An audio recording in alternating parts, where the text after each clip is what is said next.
पुनः स्वागत है आपका मेरे चैनल बायोलॉजिकल साइंस में। इस वीडियो के द्वारा हम 12th बायो के कुछ इंपॉर्टेंट डायग्राम्स और एनसीईआरटी के क्वेश्चंस के आंसर समझेंगे जो कि बोर्ड एग्जाम में भी आ सकते हैं। तो चलिए शुरू करते हैं वीडियो। सबसे पहले है लघु बीजाणुधानी का चित्र। तो इसमें लघु बीजाणुधानी के चित्र में आपको केवल उसको एक पार्ट है, पोर्शन ही शो करना है और 4 परतों के नाम लिखने हैं। बाह्यत्वचा, अंतःशिथियम, मध्य परतें, टैपेटम और बीच में है लघु बीजाणु मात्र कोशिकाएं। अगला चित्र नर जनन तंत्र का है और ये चित्र आप बनाकर प्रैक्टिस कर सकते हैं। इसे 5-6 लेवल आपको जरूर करने हैं, जैसे वृषण है, मूत्रमार्ग है, शुक्राशय है, मूत्राशय है, मूत्रवाहिनी, शुक्रवाहिनी आदि। मादा जनन तंत्र, इसमें भी आपको 5-6 लेवल जरूर करने हैं और आप इसके बनाकर अभ्यास या प्रैक्टिस कर सकते हैं। इसमें अंडाशय है, अंडवाहिनी है, गर्भाशय है, योनि है। तो इस तरह से आपको 5-6 लेवल करने हैं। अगला है भ्रूणकोश का। आवर्तबीजी पादपों में भ्रूणकोश पाया जाता है। ये एक 7 कोशिकीय 8 केंद्र की संरचना है। तो भ्रूणकोश के डायग्राम में आपको अंड समुच्चय दिखाना है, अंड कोशिका दिखानी है, द्वितीय केंद्रक दिखाना है और प्रतिमुखी कोशिकाएं जरूर दिखानी है। तो इस तरह से आप इसका डायग्राम की प्रैक्टिस कर सकते हैं नोट्स में से या किताब में से। हर्षे चेज का प्रयोग। डीएनए एक आनुवंशिक पदार्थ है। इसको सिद्ध करने के लिए हर्षे चेज ने प्रयोग किया था जीवाणुभोजी और जीवाणु को लेकर। इसमें जीवाणुभोजी का जो प्रोटीन है उसको गंधक से रेडियो सक्रिय किया था और उसका जो डीएनए है उसको फॉस्फोरस से रेडियो सक्रिय किया था। तो इस प्रयोग को आप समझकर इसके डायग्राम की प्रैक्टिस कर सकते हैं। मिलर का प्रयोग। स्टैनले मिलर ने जीवन की उत्पत्ति के रासायनिक क्रिया द्वारा जो हुई है उसको जो है चित्रित किया था। तो ये डायग्राम इंपॉर्टेंट है, इसका भी आप अभ्यास कर सकते हैं। न्यूक्लियोसोम। यूकैरियोटिक कोशिकाओं में डीएनए पैकेजिंग की बुनियादी संरचना को न्यूक्लियोसोम कहते हैं। इसमें डीएनए स्ट्रैंड के चारों ओर 8 हिस्टोन प्रोटीन पाए जाते हैं। तो ये भी एक आसान सा डायग्राम है जिसका आप अभ्यास कर सकते हैं। अगला है प्लाज्मिड PBR 322। इसका डायग्राम जो आपकी किताब में है तो ये भी इम्पॉर्टेंट है और इसमें आपको इसके 3-4 जीन जो हैं वो दिखानी है। ORI, ROP, ampicillin resistance, tetracycline resistance. तो इसमें भी आपको 5-6 लेवल जो है करने हैं।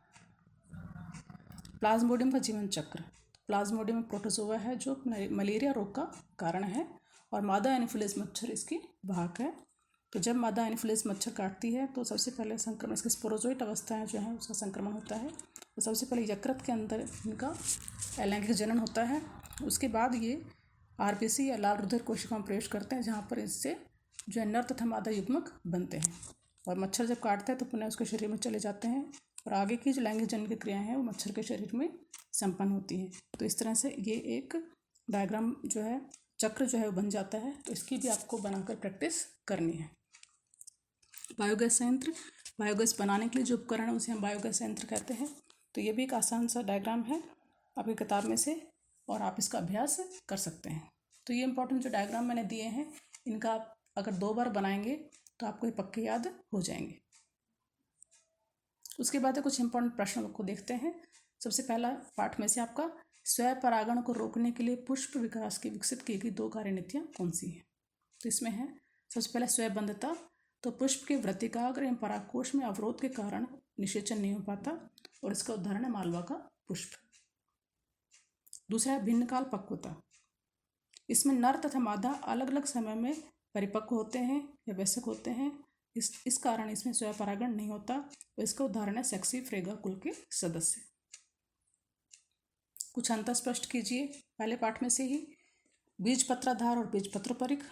तो बीज पत्रों के ठीक नीचे या मूलांकुर के ठीक ऊपर स्थित अक्ष का भाग बीज पत्राधार कहलाता है। इसकी समाप्ति मूल शीर्ष में होती है।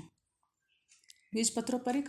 प्रांकुर के ठीक नीचे का भाग बीज पत्रोपरिक कहलाता है और इसकी समाप्ति प्रांकुर में होती है। अगला है प्रांकुर चोल और मूलांकुर चोल।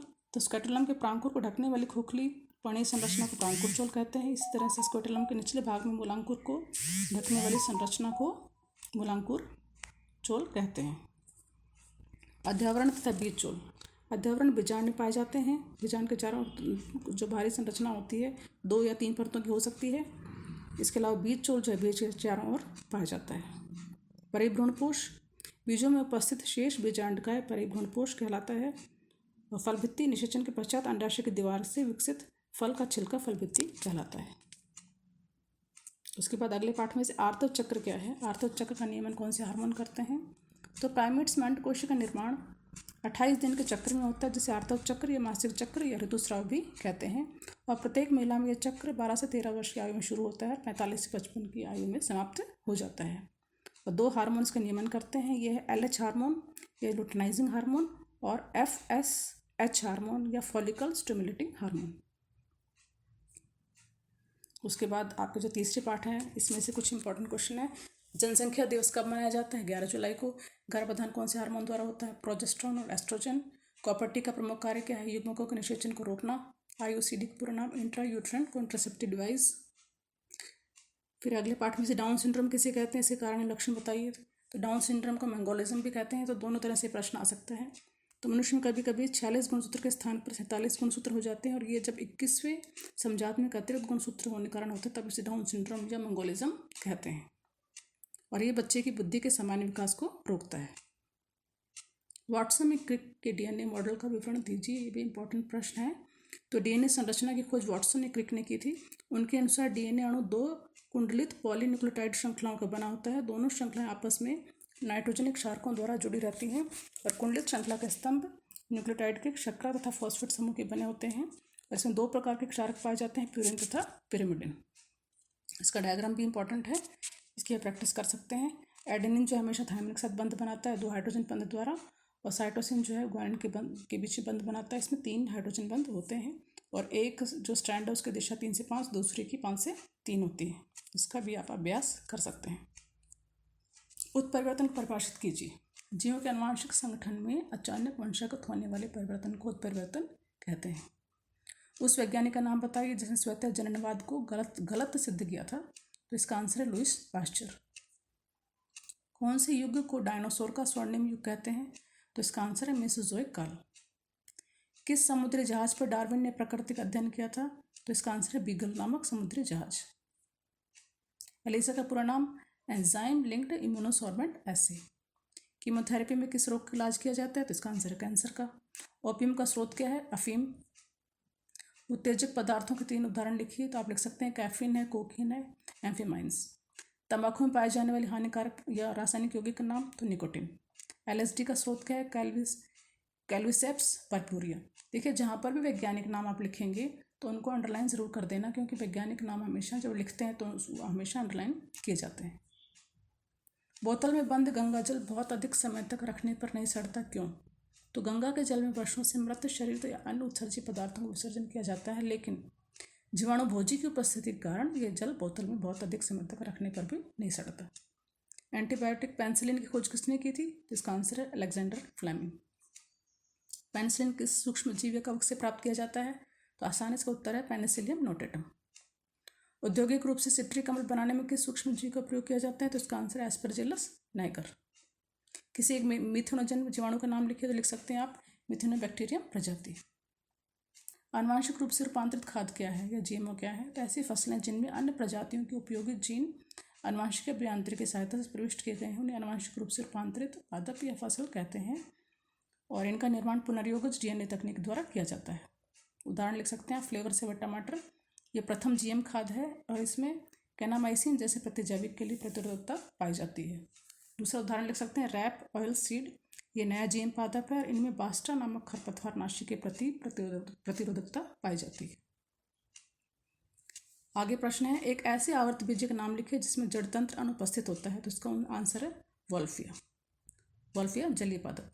जलकुंभी और सिंघाड़े में जल की सतह पर तैरने के लिए पाए जाने वाले अनुकूलन को लिखिए। तो आप लिख सकते हैं पर्णवृंत स्पंजी और वायु से भरा रहता है। वेंडा में किस प्रकार की जड़ होती है? अपस्थानिक जड़। किन पौधों में मूल ग्रुप का अभाव होता है? तो जलीय पौधों में।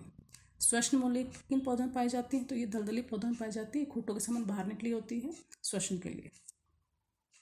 अपमार्जक एवं अपघटक में अंतर बताइए। तो अपमार्जक वे जीव हैं जो दूसरे जीव के मृत शरीर को भोजन के रूप में ग्रहण करते हैं, उसका उदाहरण है गिद्ध। जबकि अपघटक वे जीव हैं जो मृत जीवों के शरीर को उनके अवयवों में विघटित कर देते हैं या अपघटन करते हैं, उदाहरण है जीवाणु और कवक।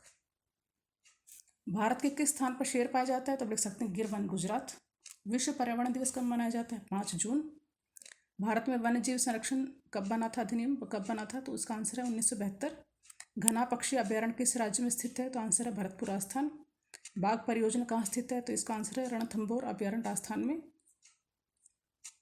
भारत के किन्हीं 2 राष्ट्रीय उद्यानों के नाम लिखिए। तो राष्ट्रीय उद्यान 90 हैं, आप किन्हीं 2 के नाम लिख सकते हैं, जैसे जिम कॉर्बेट राष्ट्रीय उद्यान, गिर वन राष्ट्रीय उद्यान। भारत के राष्ट्रीय पशु राष्ट्रीय पक्षी का नाम बताइए, बहुत आसान है, बाघ और मोर। वन्य जीवों के संरक्षण से संबंधित किसी एक पुस्तक का नाम बताइए, तो आंसर है रेड डाटा बुक। तो आशा करती हूँ ये प्रश्न आपको रिवीजन में हेल्प करेंगे और ये वीडियो आपके लिए इंपॉर्टेंट रहेगा। थैंक्स।